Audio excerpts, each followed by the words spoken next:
कोई शक नहीं कि पाकिस्तान मुआशी, सियासी और समाजी लिहाज से इंतहाई मुश्किल तरीन दौर से गुजर रहा है। हर इदारा मुतनाज़ है, सियासी क़यादत बुरी तरह एक्सपोज हो चुकी है, मायूसी का अंधेरा हर तरफ फैला हुआ है। इन हालात में शऊरी तौर पर सबसे पहले जो तबका मुतासर होता है वो नौजवान है, और यही तबका सबसे पहले फैसला करता है कि आगे क्या करना है। आम तौर पर उनके पास यही रास्ता बच जाता है, उजड़ती हुई बस्ती को छोड़कर खुशहाल बस्ती की तलाश में हिजरत कर ली जाए और एक नया मस्कन तलाश किया जाए।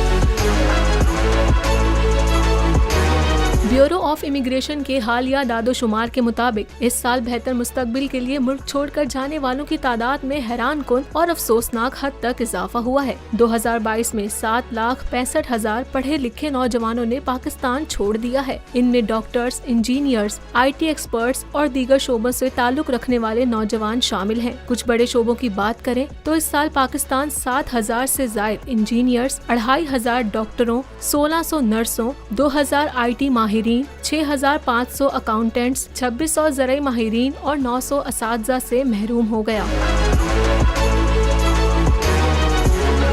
सबसे ज्यादा 4,70,000 पाकिस्तानी नौजवान सऊदी अरब, 1,19,000 मुत्तहिदा अरब अमारात, 77,000 ओमान, 51,634 कतर, जबकि 2,000 पाकिस्तानी कुवैत गए। सवाल ये है कि अगर यूं ही जवान बस्ती को छोड़कर जाते रहे तो मजबूर और लाचारों के दुखों का मदावा कौन करेगा? अगर ग्रहण की इस गहरी रात में सभी जुगनू चले गए तो सुबह और ख्वाबों की तामील के इंतजार में बैठे इस बस्ती के मकीनों को रास्ता कौन दिखाएगा? बुरे वक्त में राह फरार इख्तियार करना आसान होता है, लेकिन हालात बदलने के लिए जिम्मेदारी उठाना मुश्किल लेकिन पुरवक्कार इंतखाब है। क्यों ना दूसरा रास्ता इख्तियार किया जाए? क्यों ना इस अंधेरे को दूर करने के लिए शमाएं जलाई जाएं, अंधेरे के व्यापारियों से मुल्क को निजात दिलाई जाए।